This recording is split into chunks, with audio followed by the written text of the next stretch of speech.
Today we are starting the third lecture with the continuity of spongiortic dermatitis और उसके साथ मैं आपको वही पुरानी प्रेजेंटेशन शेयर करूंगा जिससे हम जिस जगह पे हमने डिस्कनेक्ट किया था। Actually in the first lecture हमने ये कहा था कि if there is no history, if there is no clinical presentation, the single histological or histopathological diagnosis is a futile. So that is why very important to correlate today we will discuss different types of the spongiotic dermatitis। और उसमें मुझे एक student ने message किया कि sir इतने सारे हैं, कंफ्यूज हो जाता। No doubt it is confusing, but आप देखें कि हर एक के साथ साथ आपको एक या दो स्पेसिफिक किस्म के डिफरेंशियल डायग्नोसिस मिलते हैं वो, और उसके साथ उन्हीं की बुनियाद के ऊपर जो क्लिनिशियंस है आपने डिस्कस करना है।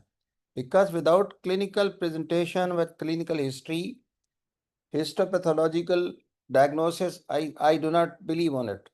तो आज हमारा जो ज़्यादातर जो पहला पोर्शन शुरू करेंगे, लेकिन उससे पहले मैं ये कहूँगा कि पिछली दफ़ा हमने जो रिवाइज़ किया था, जो पिछली दफ़ा पढ़ा था, उसको हम देखते हैं। स्पॉन्जियोटिक डर्मेटाइटिस को हम तीन हिस्सों में तकसीम करते हैं। एक हिस्सा अक्यूट होता है, एक सब एक्यूट होता है, एक क्रोनिक होता है। अक्यूट के अंदर ऐसा होता है कि स्पॉन्जियोसिस ज़्यादा होती है, यानी इंटर एपिडर्मल एडिमा, और उसके बाद उसकी जो ये इंटर एपिडर्मल एडिमा कहाँ पे होता है? स्ट्रेटम पिकल सेल लेयर के अंदर। जो उसकी स्ट्रेटम कॉर्नियम होती है वो बास्केट लाइक होती है, बास्केट लाइक आर्थोकेराटोटिक होती है, और उसकी स्ट्रेटम स्पॉन्जियोजम स्ट्रेटम ग्रेनुलोजम भी ऑलमोस्ट नॉर्मल होती है, लेकिन एकेंथोटिक अभी इतनी अपेयर होना शुरू नहीं होती। जबकि सेकंड सब एक्यूट के अंदर जब हम जाते हैं तो उसके अंदर एक चीज, अब इसको आपने याद करना है कि एक पॉइंट इसके अंदर आ जाता है कि स्टेटम कॉर्नियम के अंदर चेंज आती है, और स्टेटम कॉर्नियम के अंदर ये चेंज आती है कि उसके अंदर पैराकेराटोसिस शुरू हो जाती है। ये पैराकेराटोसिस अक्यूट फेज में नहीं होती। ये वेरी वेरी इंपॉर्टेंट, एक पॉइंट बहुत इंपॉर्टेंट चीज होती है। और जब हम थर्ड क्रॉनिक स्टेज में जाएं तो स्पॉन्जियोसिस मिनिमम हो जाती है, और उसके साथ आर्थोकेराटोसिस पैराकेराटोसिस खत्म हो जाती है, और ये आर्थोकेराटोसिस हो जाती है। लेकिन इसके साथ एक चेंज, डर्मल चेंज आती है कि डर्मस के अंदर फाइब्रोसिस आती है। तो एक एक पॉइंट आपके जहन में होना चाहिए जिसको हम आगे देखें। लैंगरहैंस सेल को हमने डिटेल में देखा, और उस लैंगरहैंस सेल डिटेल के बाद जो अगला सेल आपको अक्सर मिलेगा वो यूसिनोफिल है। ख़ास तौर पे जो आज हम एक्जिमा पढ़ेंगे, यानी एक क्लिनिकल टर्मिनोलॉजी है, मिसनोमर है, नो मोर पीपल यूज़। लेकिन जो एटोपिक डर्मेटाइटिस या ड्रग रिएक्शन या इस तरह की पढ़ेंगे तो उसके अंदर आपको जो इम्पोर्टेंट चीज़ है, देखिए मैंने तीन सेल आपको दिखाए हैं। एक पिंक कलर के अंदर है, दिस पिंक कलर, ये जो सेल है, दिस सेल इज इयोसिनोफिलिक। और जबकि दूसरे सेल हैं वो डिस्केराटोटिक सेल हैं। तो समटाइम डिस्केराटोटिक सेल कंफ्यूज, और उसको आपने पहचानना कैसे है? वही वाली बात है कि जो डिस्केराटोटिक सेल होता है वो बेसिकली केराटिनोसाइट्स होता है, और वो जो मर जाता है या अपने उसके साथ अलहदा हो जाता है दूसरे केराटिनोसाइट के साथ, तो उसका जो न्यूक्लियस होता है मज़ीद प्रोमिनेंट हो जाता है, ब्लैक हो जाता है, प्रोमिनेंट हो जाता है, और उसके अंदर केराटिन लॉस हो जाती है, और उसका साइटोप्लाज्म लाइट सा होता है, और लाइट यूसिनोफिलिक होता है। जबकि ईओसिनोफिलिक का जो आपको न्यूक्लियस मिलेगा वो आपको मल्टी लोब्स मिलेंगे, यानी दो लोब्स तो आपको मिलेंगे ना, और उसका जो साइटोप्लाज्म है वो ज़्यादा आतशी कलर का होगा as compare to the keratinocyte.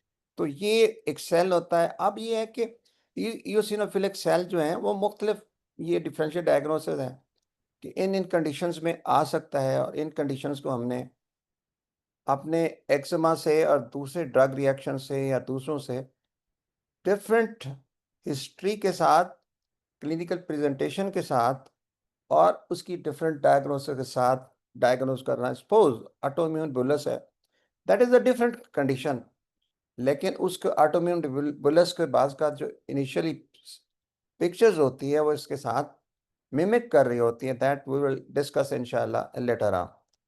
तो ये डिफरेंशियल डायग्नोसिस, फिर मैंने इसको दिखाया यूसिनोफिल्स ऑटोइम्यून के अंदर कि ये थोड़ा सा लीनियर होता है और एज कंपेयर टू द, इसके अंदर ज़्यादा वो भी स्पॉन्जियोसिस नहीं होती। Will discuss in in other diseases, जो पेम्फिगस वल्गैरिस है, पेम्फिगस फोसियालिस है और बुलस पेम्फिगाइड है। इसके अंदर यू कैन फाइंड एक वेजिकल के अंदर भी आपको यूसिनोफिल मिल सकते हैं और अलोंग द केराटिनोसाइट लेयर के अंदर भी ईओसिनोफिल मिल जाते हैं। अब हिस्टोपैथोलॉजिस्ट मुझे आप भेजेंगे या किसी को भेजेंगे तो मैं तो कंफ्यूज होऊंगा कि ये क्या है जब तक हिस्ट्री नहीं आएगी। तो that is very important to correlate and make the differential diagnosis on the basis of all these thing. इसी तरह जो बाज़ कात यूसिनोफिलिक फॉलिकुलाइटिस होता है वो डिफरेंट कंडीशंस में आता है, उसको भी हम डिफरेंशियल डायग्नोसिस करेंगे। अच्छा, एक चीज़ मैं सारे लोगों को जो इम्पोर्टेंट कहूँगा, बाज़ का अगर आपको इयोसिनोफिल नहीं मिलता तो इयोसिनोफिल ग्रेन्यूल्स को ढूंढने की कोशिश करें, क्योंकि जो एटॉपिक डर्मेटाइटिस होता है उसके अंदर 96% आपको जो पॉजिटिव मिलेंगे इयोसिनोफिलिक डी ग्रेनुलेट मिलेंगे। हम डिस्कस करेंगे, बायोप्सी करेंगे, आप दूसरी स्टडी करेंगे, क्लिनिकल कोरिलेशन करेंगे। इसी तरह एक और पिक्चर है कि लैंगरहैंस सेल के बाद यूसिनोफिल के बाद आप न्यूट्रोफिल। एक चीज़ अक्सर लोग मुझसे पूछते हैं कि सर बताएं कि कितने न्यूट्रोफिल हों तो न्यूट्रोफिलिक स्पॉन्जियोटिक डर्मेटाइटिस होगा। एक भी न्यूट्रोफिल मिल जाए, because these are not normal cell, एक भी आपको सेल मिल जाए तो वो क्या होता है, न्यूट्रोफिलिक स्पॉन्जियोटिक डर्मेटाइटिस। ये इसकी बहुत सारी कंडीशंस हैं जिसके अंदर ये सोरेसिस के साथ हम इसको डिफ्रेंशिएट करेंगे। और आज हम जो पहला स्पॉन्जियोटिक डर्मेटाइटिस पढ़ने चले हैं that is called allergic dermatitis. और एलर्जिक डर्मेटाइटिस को क्लिनिकल कोरिलेशन के बाद हिस्ट्री बहुत इंपॉर्टेंट है। और हिस्ट्री के बाद इसके अंदर एक पॉइंट याद रखना है, हिस्टोपैथोलॉजिस्ट जितने भी बैठे हैं या जो हिस्टोपैथोलॉजी वाले सुन रहे हैं, कि एलर्जिक कंटैक्ट डर्मेटाइटिस के अंदर एक सेल ज़्यादा अहम होता है। अगर वो नहीं है तो एलर्जिक डर्मेटाइटिस नहीं है। That is called the Langerhans cell. Langerhans cell हमने पहले डिस्कशन में किया था। और जो सेकेंडरी तौर पे आपको दूसरे सेल मिल सकते हैं, अगर इयोसिनोफिल मिले, अगर न्यूट्रोफिल मिले और लैंगरहैंस सेल नहीं मिले तो it is not allergic contact dermatitis. Allergic contact dermatitis is common entity that is not biopsy usually. अक्सर इसको बायोप्सी नहीं करते लेकिन बाज़ कर लेते हैं जब कन्फ्यूजन हो रहा हो और डिफरेंट हिस्ट्री है इंक्लूडिंग जो जो जिससे एलर्जेंस होते हैं। माइक्रोस्कोपिकली हमें वही स्पॉन्जियोटिक डर्मेटाइटिस मिलता है और उसकी कंडीशंस होती हैं अक्यूट, सब एक्यूट और सब acute. And very very important thing that I told कि इसके अंदर आपको लैंगरहैंस सेल माइक्रोएप्सिस या लैंगरहैंस सेल एक्सोसाइटोसिस के अंदर मिलेंगे।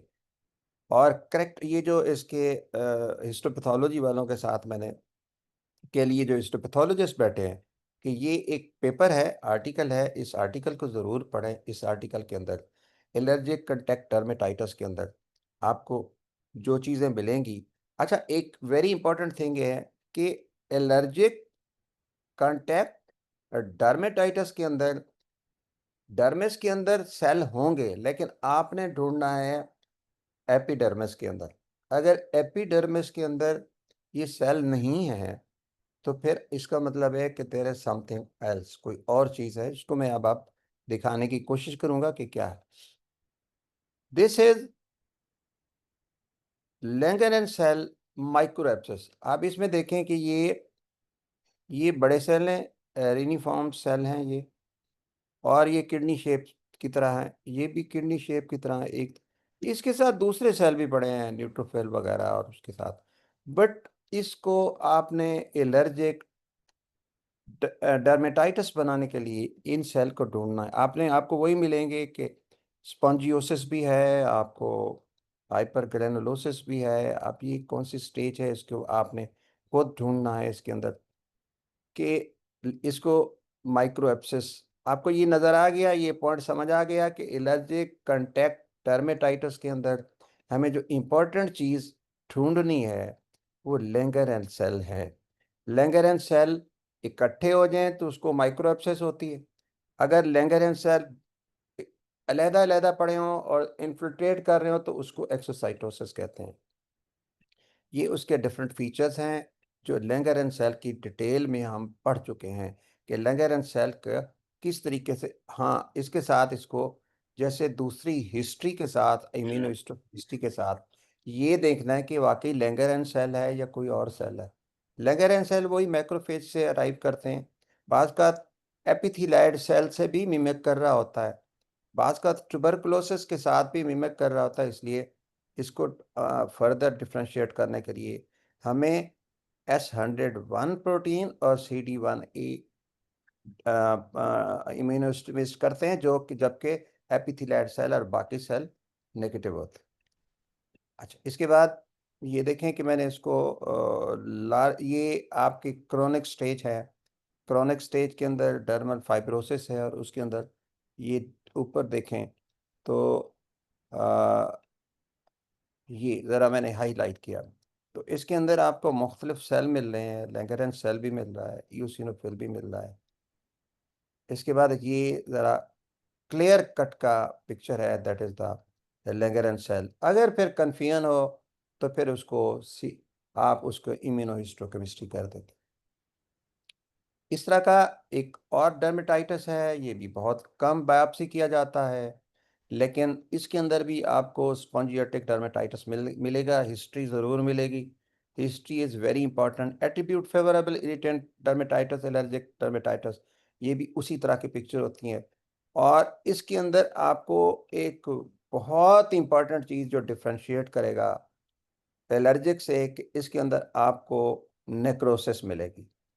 अगर आपको नेक्रोसिस काफ़ी कन्फ्लुएंट मिल जाए और उसके साथ आपको डिफरेंट स्पॉन्जियोसिस मिल जाए और उसके साथ आपको दूसरे फीचर मिल जाएं, तो ये इरिटेंट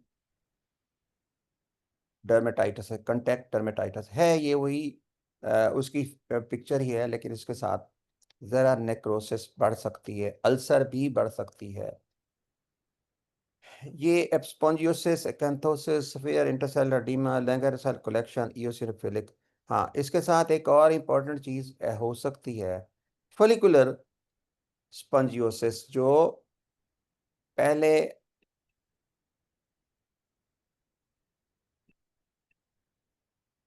एलर्जिक के अंदर नहीं होती।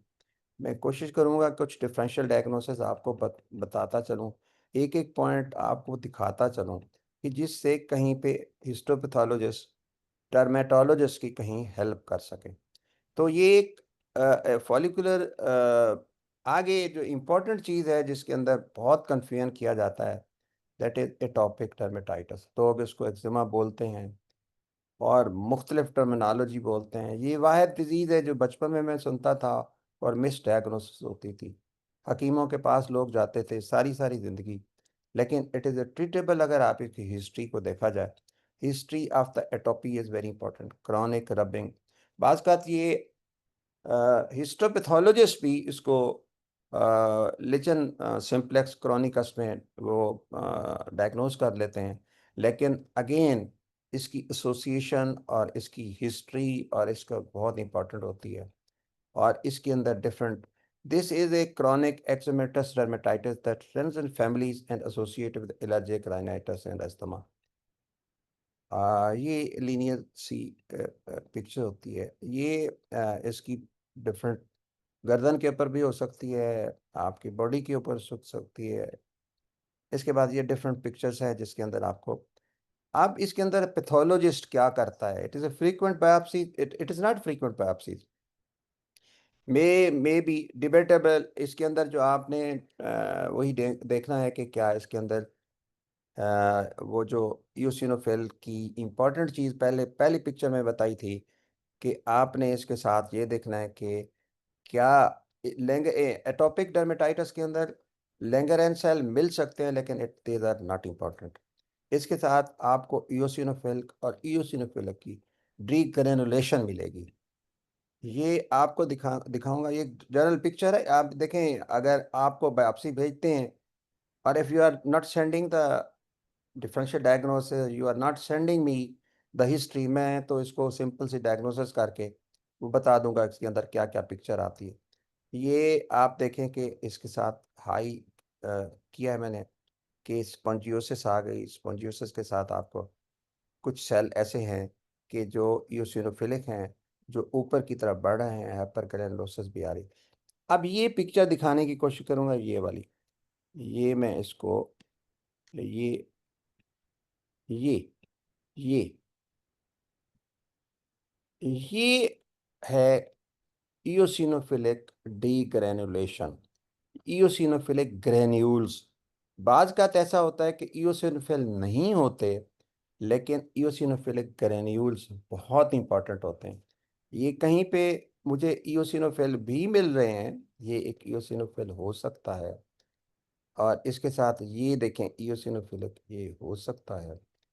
लेकिन इसके साथ इम्पोर्टेंट चीज़ जो है वो आपने देखनी है कि ईओसिनोफिलिक ट्री ग्रेनुलेशन। एक जो पेपर है वो ये कह रहा है ऑलमोस्ट 50%, और एक जो पेपर है खेल पी एटाल का, वो ये कहता है कि ऑलमोस्ट 96% आपको एटोपिक डर्मेटाइटिस के अंदर ट्री ग्रेनुलेशन मिलेगी। ये एटोपिक डर्मेटाइटिस की डिफरेंट पिक्चर्स जो हम पीछे देख आए थे, और उसके साथ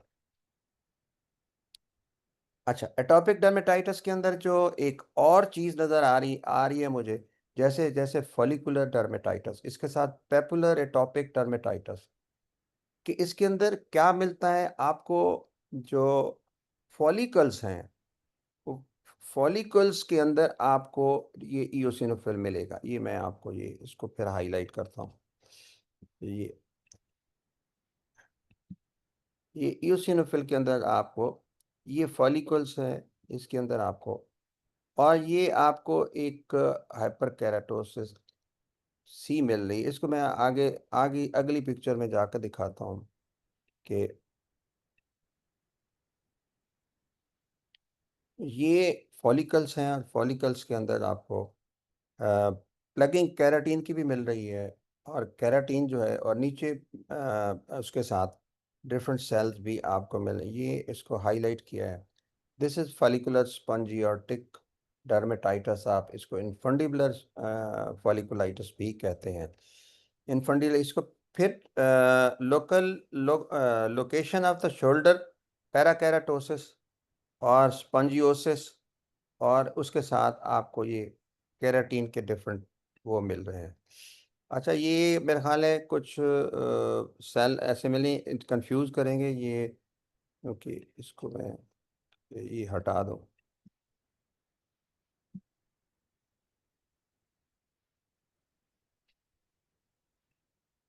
इसकी डिफरेंशियल डायग्नोसिस एटॉपिक डर्मेटाइटिस की उसके साथ बाज़ का ऐसे हो कि एपोक्राइन मलेरिया भी हो सकता है, कि आपको मलेरिया नहीं, मलेरिया का मतलब है कि एपोक्राइन सेल भी इसके अंदर इन्वॉल्व हो सकते हैं। ये एक आपको क्लिनिकल पिक्चर मिल रही है। ये इसके साथ ये आपको स्वेट ग्लैंड्स और उसके साथ हेयर फॉलिकल्स मिलते हैं। एक पिक्चर हमने डिस्कस की, that was the atopic dermatitis, allergic dermatitis, irritant dermatitis. अब एक्समेटस का एक और पिक्चर आ रही है जैसे का, जिसको भी न्यूमुलर डर्मेटाइटिस, न्यूमुलर एक्समा, न्यूमुलर। इसके अंदर एक चीज़ डिफरेंट होती है जो आपको क्लिनिशियन बताएगा कि नर्व एंडिंग, नर्व जो नंबनेस होती है इसके अंदर, कि इसके अंदर नर्व इन्वॉल्व होती है। जबकि एटॉपिक सिंपल या फॉलिकुलर या इनफंडिबुलर या एलर्जिक या इरिटेंट के अंदर वो नम्बनेस नहीं होती, नर्व सेल जो है, नर्व फाइबर जो है वो डेंस नहीं होते, नर्व फाइबर इन्वॉल्व नहीं होते। ये कॉइन शेप की वजह से न्यूमुलर कहलाता है। बाजकत एनुलर होता है, बाजकत कॉइन शेप की तरह होता है। और अक्सर इसके अंदर जो जो वो होती है ना, वो क्लिनिशियन ज़्यादा बता सकता है कि वेट और ड्राई इसके साथ क्रस्ट किस तरह बनते हैं। Atopic dermatitis and contact dermatitis में भी न्यूमुलर, लेकिन severe exudative discoid and lichenoid chronic discuss, ये भी डिस्कस इसके साथ आ सकता है। न्यूमुलर के अंदर हमने देखा कि microscopically most cases shows feature of subacute spongiortic dermatitis। Eosinophil मिल सकते हैं, न्यूट्रोफिल मिल सकते हैं, अनकॉमन लिचिनाइड पैटर्न होता है। और इसके बाद जो इम्पोर्टेंट फीबर आता है, इम्पोर्टेंट चीज़ आती है, लियन रिड्यूस नर्व फाइबर्स, और उसको आपने हिस्टोपैथोलॉजी में देखना है कि डर्मो एपिडर्मल एरिया के नीचे देखें कि नर्व फाइबर आपको या तो डीजनरेटिव मिलेंगे या आप उसके साइज या उसके अंदर नंबर कम मिलेंगे। और उसके साथ आपको हिस्ट्री आपको क्लिनिशियन भेजेगा। और इसके साथ इम्पोर्टेंट चीज़ ये है कि इसके अंदर आपको यूजुअली यू विल फाइंड सब अक्यूट स्पॉन्जियोटिक डर्मेटाइटिस। और सेकेंड इंपॉर्टेंट थिंग इसमें आपने जो देखना है वो इसका आपने देखना है कि साइट कैसी है, और इसके अंदर आपने देखना है कि सेल कैसे हैं। और तीसरा आपने इसको देखना है कि इसके अंदर नर्व फाइबर इन्वॉल्व होते हैं। Clues that help to distinguish it from psoriasis is very important thing include। psoriasis के अंदर बड़ा इंपॉर्टेंट चीज आपने देखें, एक तो रेटिनाइटिस उसके अंदर रेगुलर होते हैं, इनके इरेगुलर होते हैं। जितने भी स्पॉन्जियोटिक डर्मेटाइटिस होते हैं, याद रखना कि उसके अंदर क्या होता है कि उसकी रेटिनाइटिस होती तो हैं लेकिन वो इरेगुलर होती हैं। एक्यांथोसिस होती तो है, वो उस तरह की नहीं होती। सुप्रापिपिलरी थिनिंग और पैराकेराटोटिक स्केल्स जो हैं ये उसके अंदर डिफरेंट होते हैं। और फिर इसके बाद ग्रेनुलर लेयर का पॉजिटिव होना। और तीसरी बात यह है कि इसके बाद ईओसिनोफिल का होना। और आप याद रखें कि इसके अंदर लिम्फोसाइट आते हैं, जबकि सोरायसिस के अंदर ये इस तरह के सेल लिम्फोसाइट का होना बहुत कम होता है। लेकिन अब इसके अंदर आपने क्लिनिकली और मॉलिक्यूलर एफिकेसी को देखना है के अंदर। ये एक पिक्चर दिखाई है हमने कि इसके अंदर आपको एक और पिक्चर आती है जिसको कहते हैं डिसहाइड्रोटिक डर्मेटाइटिस। ये सिमिलर पिक्चर होती है। ये हिस्टोलॉजिकली तौर पे तो हमें वो बड़ा कंफ्यूजिंग होता है, लेकिन अगर हिस्ट्री साथ आ जाती है वो आपको कहता है जी ये जी एक्रल प्लेमर प्लेनर लोकेशन के ऊपर इस तरह का लियन है, स्पॉन्जियोटिक वेजिकल है। आप इसको बारे में बताएं आप क्या है। अब इसके बाद इसके अंदर अक्सर फॉलिकल्स बन जाते, वेजिकल्स बन जाते हैं सारे। वेजिकल्स उस वक्त बनते हैं जब डेस्मोसोम खत्म हो जाते हैं और सेल एक लेकुनी के अंदर जिसके अंदर वाटर फिल्ड होता है उसके अंदर फंस जाते हैं, वो डिस्केराटोटिक सेल होते हैं। और उसी के अंदर ही आपके यूसिनोफिल या दूसरे सेल आते हैं। तो ये also called pompholyx, this is a recurrent dermatitis that affect the hands and the feet. ये भी बड़ा इंपॉर्टेंट चीज है। And are in actually an allergic contact dermatitis. Professor Ghulam Rasool Qureshi साहब, अल्लाह गरी के रहमत करे उनको, कि जब मैं उस वक्त एपी था, बल्कि मैंने उस वक्त देखा जब मैं उनके साथ पीजी था, तो स्किन से बड़ी मोअज़्ज़ज़ ख़वातीन आती थी, प्रोफेसर्स आती थी, वो स्लाइड्स लिए हुए होती थी और उसके साथ बैठते थे। उसके साथ हमें भी कभी कभी मौका मिलता था। तो वो अक्सर ये कहते थे कि अच्छा, वो मैं देख रहा होता था कि वो जो डॉक्टर फारिया भी होती थी साथ, अच्छा वो अक्सर कहते थे सर ये नहीं है तो इसकी हिस्ट्री ये है। वो कहते सर ये यहाँ पे नहीं होता। तो कुरैशी साहब उसकी दूसरी डिफरेंशियल डायग्नोसिस बताते हैं। तो क्लिनिशियन का और डर्मेटोलॉजिस्ट का साथ बैठना माइक्रोस्कोप के ऊपर बहुत इंपॉर्टेंट होता है ताकि पेशेंट को प्रॉपर डायग्नोसिस किया जाए। अब इसको बुल्लस भी कह सकते हैं आप, अगर हिस्ट्री नहीं है और बुल्लस देखें उसके साथ, और अगर इसके साथ आप हिस्ट्री देख के देखें तो आप बाकी चीज़ों को देखें तो डिसहाइड्रोटिक एक्जिमा भी इसको कह सकते हैं। Microscopically resembles a typical spongiotic dermatitis. Spongiotic microvesicles ये माइक्रोवेसिकल्स बहुत इंपॉर्टेंट होता है पहचानना। Are relatively common as compared to atopic, irritant and drug reactions. It is important to exclude the dermatophytes। हाँ, क्योंकि ये बिल्कुल सुपरफिशियल होता है और बाज़ का इसके अंदर फंगल डर्मेटाइटिस भी होता हो सकता है, जिसको आपने पीए स्ट्रेन और दूसरे स्ट्रेन से डिफरेंशिएट करना होता है। ये देखें कि ये एक वेसिकल है, वेसिकल के अंदर आपको मोस्टली सेल जो हैं वो वाटर मिल रहा है, वाटर के साथ आपको कहीं पे मोस्टली केराटिनोसाइट्स हैं, और इसके अंदर एक सेल कंफ्यूज कर रहा है कि आया, और बिल्कुल ऊपर कर रहा है कि वो ईओसिनोफिल है। ये स्पॉन्जियोटिक वेसिकल्स हैं। और इसके बाद आप ये देखें कि ये क्रॉनिक स्टेज है। क्रॉनिक स्टेज जैसे मैंने बताई, ऊपर वेसिकल है, नीचे क्रॉनिक स्टेज है। क्रॉनिक स्टेज के अंदर डर्मस के अंदर जो है उसकी फाइब्रोसिस होना शुरू हो जाती है। ये फिर इसके बाद ये वेसिकल बताया, वेसिकल के अंदर इओसिनोफिल्स और उस दूसरे साल आ गए, ये बता प्रोमिनेंट करके बताया। एक ड्रग रिएक्शन बहुत इंपॉर्टेंट होता है, इसकी भी हिस्ट्री नहीं आती। मुझे सबसे ज़्यादा कन्फ्यूजन उस वक्त होती है माइक्रोस्कोप पे बैठे हुए, जब सिमिलर पिक्चर मिल रही होती हैं और कुछ नहीं होता, तो मैं उसको कहता हूँ यार देखो ड्रग रिएक्शन तो नहीं है। बहुत ज़्यादा ड्रग रिएक्शन का इस पेशेंट से पूछना बहुत इंपॉर्टेंट होता है। A small subset of drug eruption may be eczematous in nature. Histologically, they are not distinguished from the other spongiotic dermatitis. Rather than correlation with the answer related to the medication and required history of this, ये दो drugs हैं जिसके अंदर आपने देखा। ये देखें कि आपको if there is no history आप इसको क्या डायग्नोस कर सकते हैं।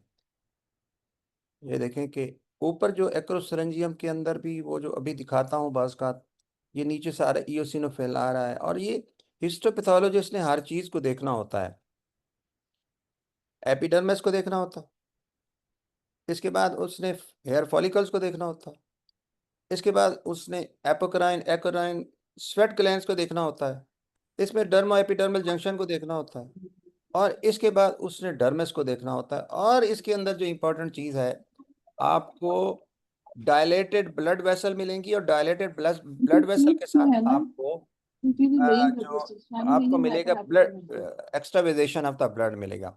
यार ये सुफियान के अलावा तो कोई है नहीं लड़कों में से। अ, क्या हुआ मैडम? अच्छा एंटी ये जो सिंगल स्टैंडर्ड है ना, मसल और फेशिया में कितने तक गई हुई है, जॉइंट कॉन्ट्रैक्चर। अच्छा, इसके बाद हम देखते हैं कि माइक्रोस्कोपिकली एटापिक डर्मेटाइटिस जो है वो जो समरी उसकी बता रहा हूँ कि अक्यूट के अंदर वही चीज़ें आपको नज़र आएंगी जो मैं बता रहा पिछली बता आया हूँ। और इसके बाद सब एक्यूट है, इसके बाद ये अक्यूट फेज है, एडीमा बहुत ज़्यादा हो रहा है, आर्थोकेराटोसिस है। इसके बाद ये सारा अक्यूट फेज है, ये इसके बाद सब एक्यूट फेज है। इसके बाद सब एक्यूट फेज की पिक्चर्स आपको दिखा रहा हूँ, इरेगुलर कैंथोसिस एंड पैराकेराटोसिस। और इसके बाद आपको ये जो पैराकेराटोसिस का आ जाना शो करता है कि अब ये देखें सुप्रा पेपिलरी एरिया के अंदर इन्फ्लेमेशन। और क्रॉनिक स्टेज के अंदर आपको क्या नज़र आएगा कि रेटी रिजेस जो हैं ज़रा छोटी हो जाती हैं और डर्मल फाइब्रोसिस हो जाता है। तो एक स्टेसिस डर्मेटाइटिस होता है, हिस्ट्री बहुत इंपॉर्टेंट होती है, more distinct from form of the dermatitis that can have either spongiotic or psoriasis form. Pattern in the stasis of the stasis dermatitis occur in the lower legs are obese patients. Often it is bilateral, sometimes present as an isolated lesion that mimic the neoplasm। बात का ये भी बड़ा, आप ये देखें इसको हम वास्कुलर नियोप्लेजिया भी कह सकते हैं। अब ये हिस्टोपैथोलॉजिस्ट के बहुत इंपॉर्टेंट चीज़ होती है कि proliferation of thick ward blood vessel, कहीं नियोप्लेजिया तो नहीं है। तो उसके साथ जब एक इम्पॉर्टेंट पॉइंट मैं हिस्टोपैथोलॉजिस्ट को कहता हूँ कि जब प्रोलिफरेशन ऑफ, जब मलिग्नेंट या neoplastic proliferation of thick ward blood pressure हो गया वास्कुलर लियन के अंदर, तो वो रिप्लेस कर देगा रेटिरीजेस को, एपिडर्मिस थिन हो जाएगी। जबकि इसके अंदर स्टेटस डर्मेटाइटिस के अंदर बेशक वास्कुलर प्रोलिफेशन है, लेकिन उसके अंदर हाइपरकेराटोसिस भी होगी, एक्यांथोसिस भी होगी, स्पॉन्जियोसिस भी होगी, जो नियोप्लास्टिक एरिया के अंदर नहीं होगी। और बहुत इंपॉर्टेंट होता है कि इसकी जो हाइपरप्लेजिया, एंडोथेलियम का हाइपरप्लेजिया देखना होता है हमने। ये उसको मैंने स्टेसिस करके दिखाया। बाज़ का हीमोसिड्रिन भी आपको बाहर मिलती है, और cluster of small thin blood vessel जो है डिफल्शन डायग्नोस स्पॉन्जियोटिक के ये माइक्रोस्कोपिक को हम ऑलमोस्ट कैपोसी से भी डिफ्रेंशिएट कर सकते हैं, जो मैंने बताया इंपॉर्टेंट थिंग है। इसके बाद है वास्कुलर ट्यूमर और भी हो सकती हैं, और उसके अंदर हिस्ट्री और उसके अंदर हिस्टोलॉजिकल फीचर्स को हम डिफ्रेंशिएट करना होते। अदरवाइज कैपोसी कह दिया, हिस्ट्री नहीं है, तो पेशेंट मारा गया। उसके अंदर आपने दूसरी एक्रोस्पंजी डर्मेटाइटिस कह दिया, तो पेशेंट का बड़ा इंपॉर्टेंट होता है। Perivascular lymphocyte, infiltrate histiocyte and variable number of the plasma cell, आप इसको देख, जो कि केपोसिस सार्कोमा में मिलने का बहुत इंपॉर्टेंट नहीं होता। एक्सवेजेशन एरिथ्रोसाइट भी इंपॉर्टेंट होता है, और इसके साथ सीड्रोफेजेस जो उसको इंगल्फ करते हैं, microphages. It should be remembered that other form of the eczematic dermatitis such as contact dermatitis can be superimposed। अगर पेशेंट अगर पुराना हो गया तो इसके अंदर सुपर इम्पोज हो सकता है। ये आपको एक उसकी पिक्चर दिखाई है मैंने आपके स्टेसिस की, और स्पॉन्जियोसिस भी है, स्टेसिस भी है, और उसके साथ जो पेपिलरी डर्मिस है बहुत ज़्यादा उसके अंदर जो within the superficial dermis, there is a lobular proliferation of relatively thick-walled blood vessel and hemorrhages spongious। अब इसकी समरी में बताऊं आप, अगर आपको नियोप्लेजिया से डिफ्रेंशिएट इसलिए करते हैं कि वो रेगुलर नहीं होता, और उसके साथ there is a thinning of the epidermis, और उसके साथ जो रेटी रीजेस भी खत्म हो जाती हैं, और आपको ये लबुलर प्रोलिफरेशन नहीं होती, बल्कि एक डिफ्यूज सी प्रोलिफरेशन होती है केपोसी सार्कोमा में या वास्कुलर ट्यूमर के अंदर। ये इसकी एक और चीज जो बहुत ही परेशान करती है, that is called the seborrhoeic keratosis. Once again, not usually biopsy spongiotic dermatitis, shoulder parakeratosis, ये बहुत इंपॉर्टेंट होता है। शोल्डर कैराटोसिस उसके अंदर, और कैराटीन प्लगिंग में आपने डिफ्रेंशिएट करना है कि आया ये शोल्डर पैराकेराटोसिस है या कैराटीन प्लगिंग है। कैराटीन प्लगिंग कुछ डिजीजेज में होती है, और जो शोल्डर पैराकेराटोसिस होती है वो सिबोरिक डर्मेटाइटिस में कहते हैं। ये वो सवाल मुझसे किसी ने पूछा था कि सर मुझे सिबोरिक केराटोसिस समझ नहीं आ रही होती, मैं कोशिश करता हूँ। सिबोरिक केराटोसिस के साथ आपको क्रस्ट मिलेगा, और उसके देखेंगे न्यूट्रोफिल उसके नीचे होंगे, और इसके बाद फॉलिकुलर फॉलिकल्स भी इसके अंदर इन्वॉल्व होते हैं, और इसके साथ जो सिबोरिक केराटोसिस के साथ कुछ सेल ऐसे होते हैं जिसको हम प्लाज्मा सेल भी कहते हैं। और ये देखें, ये आपको दोबारा सिबोरिक केराटोसिस, ये सिबोर, ये आपको ये शोल्डर पैरा केराटोसिस, ये मैं और आगे बढ़ा रहा। केराटीन प्लगिंग में के अंदर आपको हाइपर ग्रेनुलोसिस नहीं मिलेगी।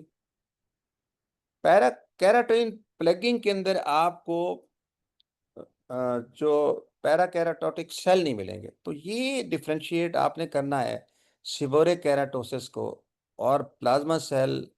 ये केराटीन प्लगिंग के साथ आप देखें हाइपर ग्रेनुलोसिस और पैराकेराटोसिस साथ साथ आ रहे हैं। तो ये मैंने, और इसके अंदर आप देखें कि ये डिफरेंट डिजेनरेटिव केराटिनोसाइट्स मिल रहे हैं।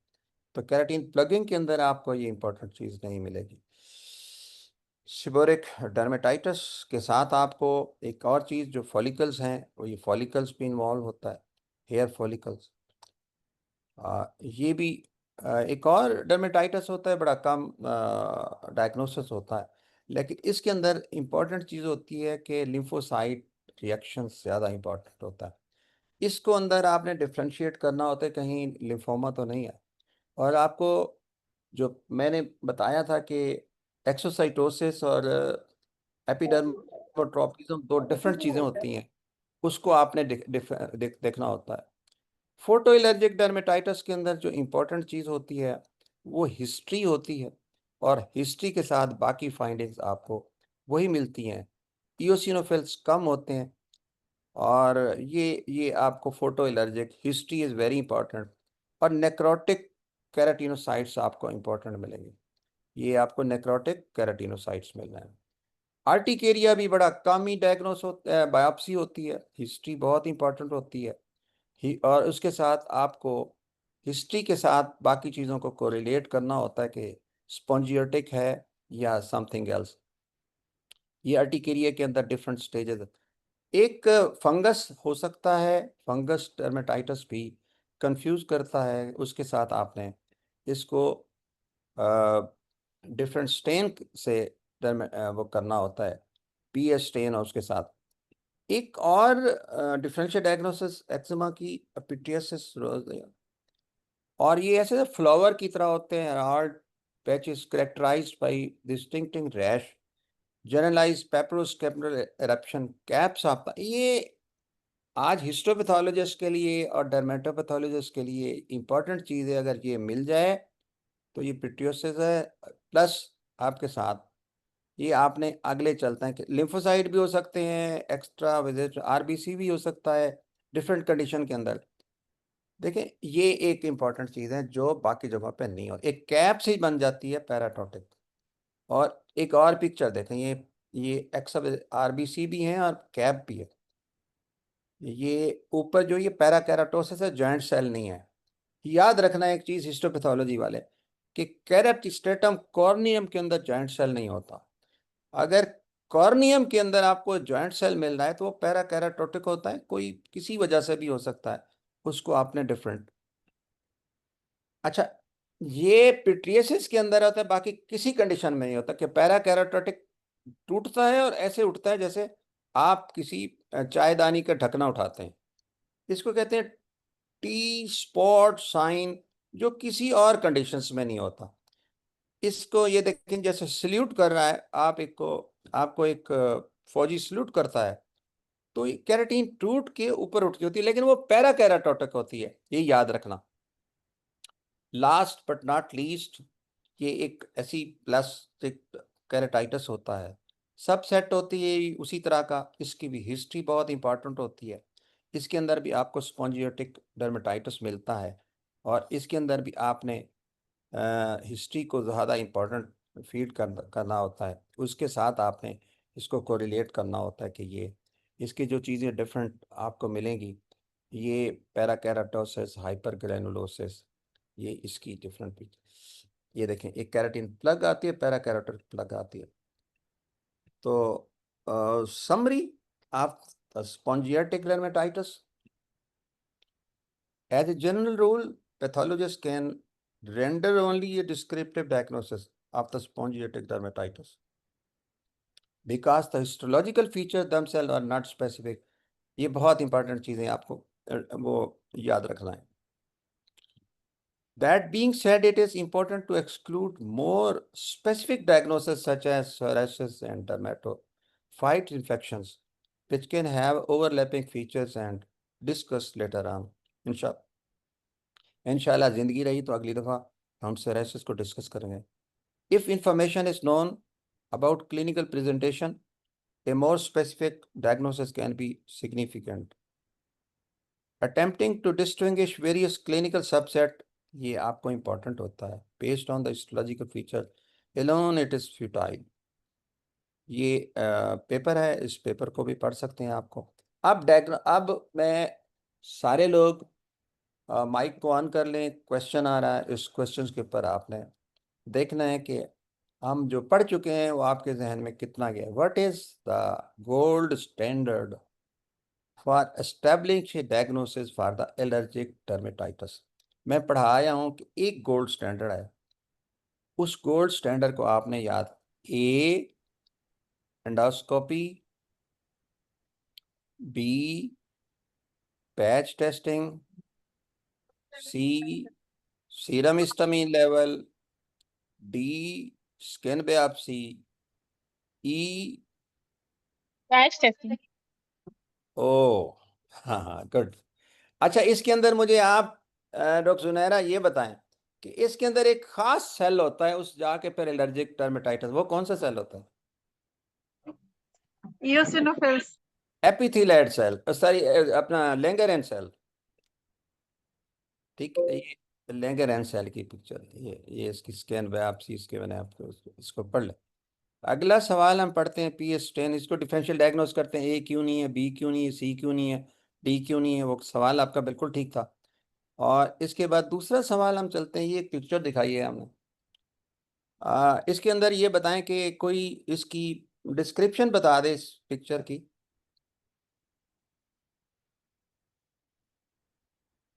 स्ट्रेटम कॉर्नियम से शुरू करें और नीचे है।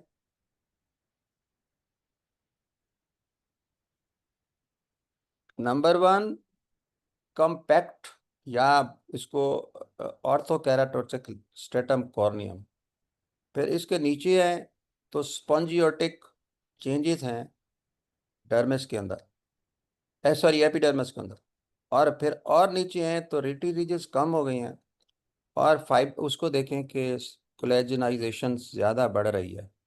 अब एक सवाल है, what pattern of injury is classically seen in allergic contact dermatitis in this picture? Interface dermatitis, sclerosing dermatitis, spongiotic dermatitis, granular dermatitis, psoriatic, इसमें क्या नजर आ रहा है जी? Sclerosing dermatitis. Spongiotic dermatitis। इसके देखें ना, स्क्लीरोजिंग के अंदर जो है, बिल्कुल स्क्लीरोजिंग के अंदर ये नहीं होता। स्क्लीरोजिंग के अंदर आप कोलेजन, ये क्रोनिक स्टेज ऑफ स्पॉन्जियोटिक डर्मेटाइटिस है जो कंफ्यूज कर रहा होगा। इसके बाद ये इसकी डिस्क्रिप्शन है स्पॉन्जियोटिक डर्मेटाइटिस, और उसके बाद classical histological feature of allergic dermatitis are those of the spongiotic dermatitis in chronic long stages allergic. ये जो क्रोनिक स्टेज होते हैं ना, इससे कंफ्यूज कर रहा होता है। Sclerosing dermatitis is a dermal process that would be seen in lesion sclerosis morphea. और उसके अंदर तो आप देखें ना बेटा, आपने कहा उसके अंदर तो एपिडर्मिस थिन हो जाती है, और उसके अंदर देखें कि आपके नीचे देखें कि उसी के अंदर आप रेटिरीजेस के नीचे देखें कि आपको हेयर फॉल, अपना सॉरी, अपना स्वेट ग्लैंड्स और एडिनेक्सा मिल रहे हैं। एडिनेक्सा के बाहर वो तो हैं कहीं कहीं पे लिम्फोसाइट, लेकिन एडिनेक्सा तो मौजूद है, एक बात।